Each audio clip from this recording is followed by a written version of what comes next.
Bonjour à tous, ravi de vous retrouver pour cette émission. Nous sommes le jeudi 8 juin, le Bitcoin vaut 26 400. On est dans une phase, on traverse une phase de panique, de peur, de FUD avec Coinbase, avec Binance, avec la SEC qui attaque un peu tout le monde, avec CZ qui apparemment s'achète un yacht avec 700 millions de dollars qui sont retirés de la plateforme. Bon. Il faut vraiment poser les choses, se dire que ça reste du FUD de la panique, dans le sens où c'est ce genre d'événement, on l'a déjà vu il y a 4 ans, c'était exactement pareil. C'était l'année, en fait il faut prendre simplement 4 ans au préalable, c'était en 2019, c'était une année à peu près similaire en termes de bad news. On avait à l'époque, je me rappelle même plus exactement de ce que c'était, mais on avait que des mauvaises nouvelles qui s'enchaînaient et ça m'a fait prendre de mauvaises décisions, je dois le dire, et j'essaye de plus rentrer dans ce schéma. Donc ces mauvaises nouvelles, qu'est-ce que ça a provoqué sur le marché? Ça a provoqué ce dump énorme, enfin énorme à son échelle, hein. Sur le court terme, ça paraît énorme. En vrai, c'est pas gigantesque. Qui nous a ramené sur notre niveau de support, en fait, que l'on attendait depuis très longtemps. C'est le niveau de support de cette ligne. Regardez, qui touchait donc les 25 200 grosso modo. Donc ça a pu ouvrir notre trade. Donc ces bad news, ces mauvaises nouvelles ont permis en fait à nos trades de se lancer avec notre potentiel 10 pour 1 dont on parlait dans l'émission précédente. Donc du coup, on va analyser rapidement le Bitcoin sur le court terme, regarder un peu ce qui se passe et puis peut-être parler du coup de ce trade. Ensuite, on va aller voir un graphique qui me paraît très intéressant que j'ai dessiné ce matin. Je me suis dit quand j'ai créé ce graphique d'ailleurs tout à l'heure qu'il fallait que je l'imprime, que je l'affiche, je le mette sur le volant de ma voiture, dans les toilettes, etc. Surtout pour l'année 2025. Voilà, parce qu'en 2025 il va se passer quelque chose. En tout cas, on a l'impression que, regardez ce graphique, en tout cas s'il continue dans cette perspective de cycle, que 2025 sera une année où il faudra probablement lisser des reventes. Mais justement, on va parler de ça aujourd'hui et ensuite on va enchaîner avec les altcoins. L'alcoin dominance qui se trouve sur un point de support qui est plus que pertinent. Plusieurs scénarios peuvent se produire. On va parler du scénario haussier, du scénario baissier pour l'alcoin dominance, voir un peu ce qui pourrait se passer sur les altcoins en eux-mêmes. Alors là, je vous le montre à travers Matic, mais grosso modo, il y a beaucoup de graphiques qui ressemblent à ça par rapport au dollar. Certains ont déjà fait des plus bas, d'autres sont toujours dans des niveaux supérieurs comme Matic. Est-ce qu'on peut rejoindre des ZR un peu plus basses ici vers les 50 centimes par exemple pour Matic, avec du coup des zones très très intéressantes pour aller rajouter du coup du fiat ou des stablecoins, aller investir avec du coup de l'argent stable. Alors que jusqu'à maintenant, vous le savez sur ma chaîne, à chaque fois je vous dis on est sur des très bons niveaux par rapport au Bitcoin, mais pas souvent par rapport au dollar. Et bien ça pourrait s'inverser. Peut-être qu'en fait bientôt on sera sur des très bons niveaux par rapport au dollar. On va parler justement de tout ça. Donc pensez à vous abonner, à liker l'émission si ça vous plaît. Moi je vais vous passer la très très courte introduction, je vous dis à tout de suite.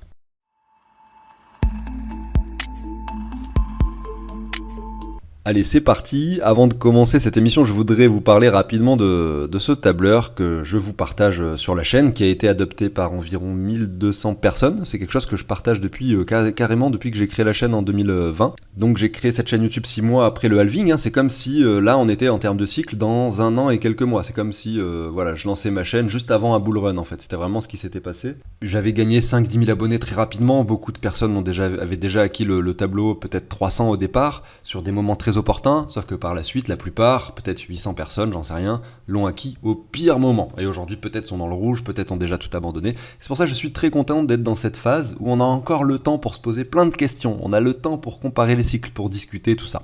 Et aujourd'hui, eh bien, j'ai quasiment plus de demandes pour obtenir l'outil. J'en ai quand même. Et d'ailleurs, je pense que ces personnes-là font le bon choix, hein, en commençant à investir maintenant dans les cryptos. Mais après, c'est mon avis personnel, peut-être que je me trompe. Et bien sûr, c'est pas un conseil en investissement. En tout cas, cet outil peut vous servir si jamais vous souhaitez investir, par exemple, une certaine somme d'argent quand même, en essayant d'acquérir un certain nombre de cryptos. Si vous voulez acheter que du Bitcoin ou de l'Ether, je vous le dis tout de suite, ça sert à rien de faire une donation pour obtenir ce tableau. Si par contre vous voulez avoir une dizaine ou une vingtaine de cryptos sur 3-4 plateformes différentes, parce qu'il y a certaines cryptos qu'on ne trouve pas sur certaines plateformes, qu'on trouve sur d'autres, bah vous allez avoir un récap général et ça c'est cool. Et surtout le prix des cryptos donc est récupéré en temps réel, je paye un service pour ça. Vous allez par exemple ajouter, alors j'avais ajouté Atom mais je vais le refaire, vous allez rajouter par exemple FTM. Voilà, vous dites ici j'ai du FTM dans mon portefeuille, vous allez indiquer toutes les cryptos que vous possédez. Voilà, FTM niveau 29 centimes de dollars, 27 centimes d'euros. Vous allez dire, voilà, vous allez sur l'autre onglet, vous allez dire du FTM, j'en ai sur Binance, j'en ai par exemple 50, j'en ai sur cette plateforme que vous allez renommer, ça peut être la Ledger, vous allez dire vous en avez 450, etc. Et vous allez indiquer tout ce que vous possédez comme FTM sur toutes les plateformes que vous avez. Et en fait, vous allez faire ça pour toutes vos cryptos.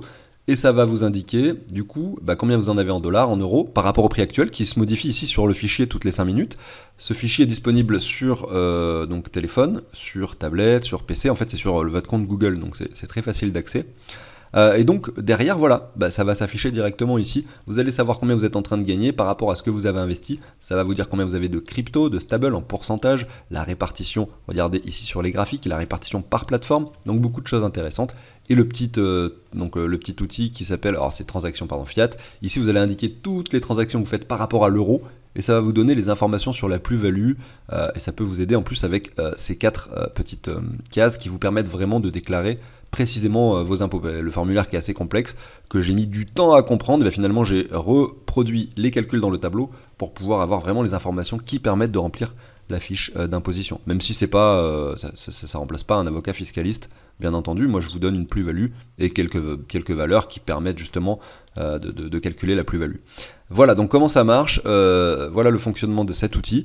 Si vous souhaitez l'obtenir, vous allez sous l'émission du jour, alors je vais le faire avec vous, vous allez dans la description, hein, vous cliquez sur le titre si vous êtes sur le téléphone ou bien sur le plus sur le PC, hein, je peux vous faire un exemple ici. Tout simplement, voilà, regardez le plus, et là vous avez simplement les différents liens. Le premier, vous allez tomber du coup sur une vidéo où j'explique beaucoup mieux le tableau qu'aujourd'hui, même si déjà je l'ai pas mal détaillé quand même. Et le site de CryptOrganize en dessous, là vous allez cliquer sur l'onglet Donation et vous allez trouver le tableau d'investissement à cet endroit-là, tout simplement. Voilà, j'en ai fini pour ça, on va commencer directement avec l'émission du jour. Alors le Bitcoin, ici en daily, qu'est-ce qu'il nous dessine? Il nous montre que depuis finalement le 15 avril, on est sur cette tendance baissière qui est très très proprement dessinée. Hein. Cette tendance baissière, elle est vraiment clean, quoi. On vient toucher les supports, les résistances, etc. Puis on rebondit dessus. Sauf que là, on atteint une zone de confluence, c'est une zone critique. Qu'est-ce qui va se passer ici? Est-ce qu'en fait, on va percer ce point de support par le bas? Ou bien est-ce qu'on va construire quelque chose d'intéressant qui pourrait se traduire par une hausse ensuite? On n'a pas eu d'extrême euphorie durant cette année 2023. Cette hausse a été que très légère finalement, même si ça représente 100% pour le Bitcoin. Pour le Bitcoin en particulier, c'est pas quelque chose d'énorme. Donc c'est une affaire à suivre. Nous, on a ouvert un trade. Alors là, à l'écran, sur l'émission précédente, j'avais envisagé un stop plutôt qui se situerait vers les 5%. C'est pour ça que je vous parlais de 10 pour 1. C'est avec un stop très serré. Ça pourrait se tenter. Enfin, ça aurait pu se tenter en fait. On l'a touché déjà maintenant, ce niveau de support. C'est pas sûr qu'on y retourne. C'est peut-être déjà trop tard pour ouvrir ce trade. Mais en tout cas, c'est quelque chose d'intéressant. Maintenant, si on le casse, effectivement, cette ligne de support, si on la break par le bas, il est fort probable qu'on vienne chercher le stop très rapidement. Mais on a des niveaux inférieurs qui nous attendent pour le Bitcoin. Si vous avez un enchaînement de mauvaises nouvelles, comme c'est le cas maintenant, avec un prix qui réagit à la baisse, qui remonte rapidement après, voilà, un prix, je veux dire, qui ne casse pas les points de support pertinents, peut-être que ça va arriver, hein. On va peut-être avoir demain, après-demain, encore des choses incroyables, avec la cassure et le break de cette ligne par le bas. C'est tout à fait possible. Mais en tout cas, le fait de voir des mauvaises nouvelles s'enchaîner avec un prix qui chute, qui remonte, qui peine à chuter de nouveau, regardez, qui d'ailleurs depuis moins d'une heure est en train de monter de nouveau, on ne sait pas, est-ce qu'on est en train de nous faire un W ici, je ne sais pas. Mais tant qu'effectivement on ne casse pas ce support par le bas, tant finalement que le prix reste sur les niveaux actuels malgré toutes les mauvaises nouvelles qui tombent, eh ben on est assez serein. On est serein dans le sens où on se dit que potentiellement ça pourrait être de la manipulation de marché. C'est-à-dire qu'en fait, il crée de la panique pour que l'offre de Bitcoin augmente. Alors, l'offre de Bitcoin augmente, vous voyez, donc beaucoup de Bitcoin à la vente. Et puis à ce moment-là, ils peuvent en fait en acheter en grosse quantité. Quand je dis ils, je parle de très très gros portefeuilles qui potentiellement auraient l'idée de manipuler ce marché.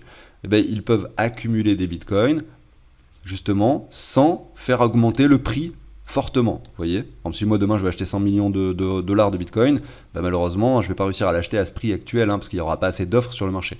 Si on crée de la panique, on a beaucoup de personnes qui vendent, on a plus de Bitcoin achetés, c'est plus facile. Donc vous avez un prix qui stagne tout en ayant de forts volumes. En fait, ça se traduirait logiquement, ce que je suis en train de raconter, par de forts volumes. On les a vus, ces forts volumes, notamment ici, vous voyez, ici, regarde, on a les volumes, et également là sur la montée. Bon, là je suis seulement sur Bitstamp, il faudrait regarder ça sur les autres plateformes. Voilà, donc je dézoome à nouveau sur le graphique. Voilà, je prends le Bitcoin, on va se mettre en weekly ici. Simplement pour dire que si jamais dans 2 mois on a un Bitcoin par exemple, regardez, on va se mettre ce Fibo là sur les 36 000 ou bien un peu plus haut sur les 42 000 voire 48 000, eh bien si on atteint ces zones de prix, on pourra quasiment affirmer avec certitude que ces événements qu'on est en train de vivre là au mois de juin et fin mai 2023 étaient de la manipulation de marché. C'est un peu la loi de la jungle, les cryptos en fait, même les marchés financiers en général. Donc c'est pas quelque chose qui surprend, c'est pas une théorie de complot ou quoi que ce soit, c'est juste, en fait, c'est comme ça que ça se passe et c'est bien d'en être conscient. Voilà, donc ça c'était pour la petite analyse du Bitcoin. Je vais revenir ensuite sur les différents scénarios que j'envisage, mais j'aimerais vous montrer ce truc là que j'ai fait tout à l'heure, ce graphique agrémenté par des années qui sont séparées de façon très précise de 2 ans. J'aimerais rappeler que voilà, on a eu plusieurs halvings ici. Vous voyez que là on était en décembre 2012, enfin non c'était en novembre le halving, je vais mal positionner mon trait. Voilà, en novembre, ici en juillet 2016, l'halving suivant, il y avait, regardez, 190 bars. Ça fait à peu près 3,5 années. En gros, ça veut dire qu'on dit souvent qu'il y a 4 ans entre deux halvings, mais c'est faux, hein. En fait c'est faux parce qu'on a tout le temps moins que 4 ans. Ici on a eu 3,5 en termes d'années, bon je ne vais pas faire mon petit dessin de 3, c'est très compliqué à faire. Et ensuite on a eu 3,80 je crois, ensuite on a eu 3,90, enfin je veux dire on est un petit peu en dessous des 4 ans, des fois ici par exemple sur ce halving qui maintenant date un petit peu, on était sur 3,5, donc c'est très compliqué de se faire finalement et de respecter nos cycles de 4 ans de façon très précise à la semaine près. Du coup, à cause de ce facteur, le fait que le halving ne dure pas vraiment 4 ans. Malgré tout, j'ai quand même, on va dire, grossi le trait en me disant, voilà, on a des cycles qui durent 4 ans. Parce que pour l'instant, ça fait que 10 ans que le Bitcoin existe, et donc le fait que les halvings ne soient pas pile poil tous les 4 ans, ça n'a pas encore un impact sur les années, en fait. Donc je vais vous montrer ça. Ici, on était en 2013. 2013, hausse du Bitcoin. On est passé de 16 dollars à 1095 pendant cette année 2013. Voilà, l'euphorie totale. Et en fait, ça représentait la cassure du sommet précédent, finalement, le début de cette année. Ensuite, on a eu 2015. 2015, voilà, marché baissier, marché qui stagne, marché ennuyant. Ok ? Donc ensuite, on prend 2 ans après, pareil, ça représente la cassure de l'ancien sommet, et le Bitcoin, pendant cette année, est passé du coup de 1200 dollars grosso modo à 20 000 dollars. On était même plutôt 19 000 et quelques, tout simplement, en 2017. Pour ensuite, 2 ans après, être dans cette période de range. Exactement comme avant, comme en 2015, vous voyez que 2019, c'est une période de range très ennuyante. Là, on voit que ça change un petit peu. En 2021, on était déjà haut, on a varié en gros en 2021 dans un range qui se situe entre les 30 et les 70 000. Donc là, on dirait pas, mais c'est énorme en fait le delta entre ces deux zones. Il y a plus que x2 en fait. Et là, maintenant, nous sommes en 2023. On voit que le marché se compresse, qu'on a des choses qui sont beaucoup moins exponentielles qu'avant. Mais quand même, on voit ici qu'on est en 2023, qu'on entame 2023 avec une hausse, comme toutes les zones rouges que je vous ai dessinées, on les a entamées avec des hausses, et on peut présupposer qu'en fait, 2023, c'est une excellente année pour lisser des achats. En tout cas, sur l'historique du Bitcoin, 2015, on avait une excellente année, 2019 aussi, peut-être que 2023, c'est aussi le cas. Moi, ce que je veux simplement me dire, parce que le lissage d'achat, moi, sur mon portefeuille, c'est fait depuis longtemps, les cryptos, je les ai depuis longtemps. Moi, je lisse avec des bitcoins depuis ce début d'année. J'ai des stables pour investir. En ce moment, on est un peu haut pour investir avec des stables. C'est comme si vous achetiez en 2019 sur les 14 000. Après, on est repassé aux 3008. En 2015, c'était pas pareil. Mais je veux dire, on a déjà eu un x2 sur le bitcoin en ce début d'année. C'est compliqué d'acheter avec des cryptos stables en ce moment. Mais sur le long terme, quoi qu'il arrive, là aujourd'hui, a priori, on est sur un moment intéressant. Après, on aura 2025, qu'est-ce qui va se passer? Ça, c'est la grande question. Et 2027, qu'est-ce qui va se passer? Est-ce qu'on va encore reproduire ces cycles? Évidemment, si on avait la réponse à cette question, on irait vendre notre maison, notre voiture pour acheter du Bitcoin, pour essayer d'optimiser, etc. On serait sûr de gagner de l'argent. Mais non, c'est pas comme ça que ça marche. Peut-être qu'un jour, on ne respectera plus ces cycles et il faut faire très très attention à ça. Voilà, il ne faut pas se dire que forcément aujourd'hui c'est le meilleur moment pour investir.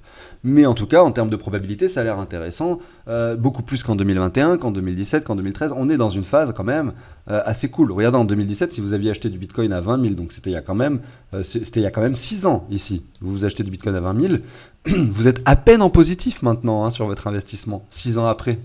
C'est quand même, vous voyez, c'est quand même hyper dommage d'acheter des sommets. Alors que si vous avez acheté en 2019, vous êtes au minimum à x2, voire peut-être à x6, x7 par rapport à votre investissement. Si vous avez acheté en 2015, vous êtes simplement sur la lune en ce moment. Je vais m'arrêter là pour cet aparté avec ce petit graphique qui, je pense, rassure un peu pendant ces phases où on a pas mal de mauvaises nouvelles, où on a pas mal de peur, on se pose nous-mêmes des questions sur qu'est-ce qu'on fait, est-ce que c'est pas en fait le moment de vendre? Voilà, simplement petit rappel de l'historique du Bitcoin. Donc on va voir un peu les différents scénarios envisageables. Moi ce que j'ai envie de voir c'est ce qui pourrait se passer. Alors, premier scénario, le Bitcoin monte aux 36 000, on va dire prochainement. Deuxième scénario, on revient dans la ZR. Donc la ZR, c'est entre les 20 et les 18 000 grosso modo. Je vais essayer de vous dire exactement le prix de la ZR. Entre les 21 et les 18,7. Voilà. Donc on va commencer par le scénario numéro 1. Le Bitcoin continue sur sa lancée. Ce point de support était le point de support. Ce qu'on est en train de vivre en ce moment, c'est de la manipulation de marché. Derrière, ça va monter. Dans ce scénario-là, on peut se faire deux scénarios pour les altcoins. Les altcoins qui finalement, ici, ont trouvé leur support, ou les altcoins qui continuent leur chute. En fait, ce qu'on a vu en ce début d'année 2023, c'est que le Bitcoin était monté en solitaire, puisque les altcoins ont perdu énormément en valeur par rapport au Bitcoin. Donc, sauf que maintenant on est sur un point de support, on a du mal à savoir un peu ce qui pourrait se passer. Si les altcoins se reprennent un petit peu ici et que le Bitcoin monte, etc., dans ce cas-là, tout le marché sera en hausse. Et donc, sur le court terme, en tout cas sur cette année fin 2023, vous allez avoir du mal à investir de nouveau vos stables, parce que ça voudrait traduire. Regardez, je vous prends par exemple ici l'exemple de Solana. Bon, tout à l'heure j'étais sur Matic, peu importe. Ça se traduirait probablement par des choses qui font ceci en fait, c'est-à-dire des graphiques qui montrent des altcoins qui prennent en valeur et qui ne reviennent pas dans des ZR, qui ne font plus de nouveaux plus bas, donc plus d'opportunités en tout cas d'investir sur des prix hyper intéressants. Donc c'est un scénario possible, mais on peut aussi envisager le scénario où, donc le second, où l'altcoin dominance chute assez fortement, par exemple jusqu'ici de 61,8, le Bitcoin qui monte légèrement, qui prend 30% pour monter jusqu'aux 35 000 $, et à ce moment-là, vous allez avoir des altcoins qui par rapport au dollar chutent. Ça, c'est quelque chose qu'on voit très rarement. C'est-à-dire des altcoins qui chutent, on va dire, par rapport au dollar, avec un Bitcoin qui prend 30% lui par rapport au dollar. Je pense que c'est déjà arrivé, mais c'est très rare. Donc j'ai du mal à croire en ce scénario. Donc c'est vrai que pour moi, j'ai tendance à penser que les altcoins vont quand même suivre le Bitcoin, vont relativement suivre le Bitcoin. Donc si jamais on a ce scénario haussier, je pense que vous allez avoir plutôt des opportunités de revente et que vos stables, il faudra les garder au frais un peu plus longtemps, peut-être jusqu'en 2024, pour se lisser des achats plus tard. Mais surtout ne pas céder à l'euphorie et ne pas aller investir ces altcoins, ces stablecoins, son argent fiat, dans les moments où effectivement le marché est assez élevé. Ce sera peut-être au contraire le moment où il faudra saisir des ventes si jamais on revient sur des zones intéressantes de revente un peu plus haut. Maintenant, l'autre scénario, c'est un Bitcoin qui revient dans sa zone de rechargement, ici, entre les 21 et les 18 000, et qui latéralise comme ça, et que 2023 se retrouve être une année extrêmement chiante, pour rester tout à fait poli. Eh bien, si ce scénario se produit, j'aurais tendance à penser qu'en fait, on respecte simplement la temporalité. Donc sur le Bitcoin, on aura quelque chose finalement qui nous aura fait exactement quelque chose qui aurait été exactement similaire à 2019, c'est-à-dire le sommet des 14 000 qui représente ce sommet des 31 000, ce bottom-là qui représente le bottom-ci, le retour, vous voyez, comme ceci, qui représente ce retour super lent et super chiant avec le crash Covid, on aura un scénario tout à fait similaire. Et donc si on a ce scénario tout à fait similaire, on pourra supposer que c'est exactement la même chose sur l'altcoin dominance. Là, en termes de temporalité, on se trouve là sur l'altcoin dominance, ce qui voudrait dire qu'on aurait quelque chose d'assez chiant comme ça, etc., qui peut-être chute encore un peu, qui monte, mais très très lentement.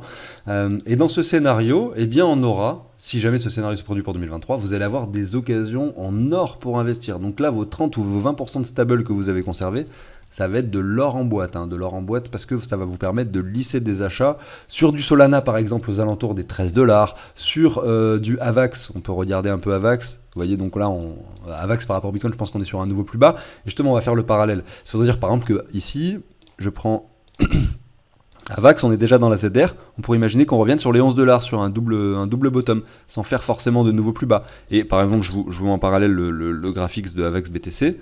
Donc c'est ce que je vous montrais sur l'altcoin dominance, j'étais en train de traduire un scénario où l'altcoin dominance monterait lentement mais sûrement. Vous auriez en fait, ça y est, les bottoms qui se dessinent sur la plupart des altcoins qui aujourd'hui sont à chaque fois sur des nouveaux plus bas pour quasiment la majorité, pour la majorité d'entre elles, on est sur des plus bas par rapport au Bitcoin. Et donc peut-être qu'en fait on est en train de poser des bottoms là par rapport au Bitcoin dans ce scénario potentiel où on a quelque chose d'ennuyant comme ça pour cette fin d'année 2023. Et donc si on a la quasi-majorité des cryptos qui sont en train de poser des bottoms ici par rapport au Bitcoin, eh bien en fait vous allez peut-être avoir des opportunités en or avec vos dollars, et vous allez pouvoir voir peut-être quelque chose comme ça sur le graphique par rapport au Bitcoin avec un prix, j'en sais rien moi, qui prend 30, 40, 50, 70% par rapport au Bitcoin pour certaines cryptos, évidemment sur l'altcoin dominant ça sera peut-être pas autant, donc en moyenne ça sera moins, il y a peut-être des cryptos qui vont prendre plus, d'autres évidemment beaucoup moins en fonction de la capitalisation, et en parallèle avoir quand même des prix par rapport au dollar qui ne monte pas tant que ça, tout simplement parce que le Bitcoin dans ce scénario serait en train de chuter. Donc ça voudrait dire qu'en fait là on pourrait stagner sur les 14 dollars, etc. Ou voir aller un petit peu plus bas, faire un double bottom à un moment donné, j'en sais rien. Et donc on aura de nouveau cette opportunité d'achat très très intéressante. Et au lieu moi de vous dire c'est le moment d'investir dans les cryptos avec du Bitcoin, je vous dirais c'est le moment d'investir dans les altcoins, dans les cryptos avec des dollars. Vous voyez, regardez, je vous remontre un peu le graphique d'Avax ici. Vous voyez que le bottom par rapport au dollar c'était les 10 dollars. Là on est sur les 14. On se rapproche petit à petit, hein. Évidemment, quand on était ici sur les 20 dollars, c'était surtout pas le moment d'aller acheter du Avax. On avait déjà pris par rapport au dollar 90%. Vous voyez ? Sauf que regardez, je vous mets les deux graphiques côte à côte, vous allez comprendre. Pendant toute cette phase, alors je vais me positionner, voilà, à partir d'ici grosso modo. Pendant toute cette phase-là, ici, vous aviez des zones hyper intéressantes pour lisser des achats sur Avax avec du Bitcoin. Mais cette zone-là, elle est matérialisée sur le graphique ici par ceci. Donc regardez, même un Avax qui a touché les 21 dollars. Donc avec des dollars, c'était pas du tout intéressant. Ça l'était avec le Bitcoin. Et le fait de jongler comme ça sur les graphiques, de voir un petit peu ce qui se passe, de localiser le fait qu'en fait c'est peut-être mieux en ce moment d'échanger vos Bitcoins pour les altcoins, qu'ensuite à un autre moment c'est peut-être mieux d'échanger vos stablecoins pour des altcoins, etc. Eh bien ça vous permet tout simplement de réagir, en fait, d'optimiser inconsciemment votre portefeuille au quotidien, simplement par le fait de limiter en fait vos pertes grâce à ces graphiques. Voilà. Donc moi ce que je suis en train de me dire, c'est que potentiellement là sur le Bitcoin, on est sur le bottom, sur un bottom potentiel, que ça peut remonter tout en ayant un prix par rapport au dollar qui stagne, parce qu'on aura un Bitcoin qui chute en parallèle, c'est un peu complexe tout ce que je raconte, et du coup, eh ben là vous auriez des opportunités cette fois-ci très intéressantes pour acheter avec des dollars, et plus du tout intéressantes pour acheter avec des Bitcoins. C'est des cycles qui se produisent, et ça tourne.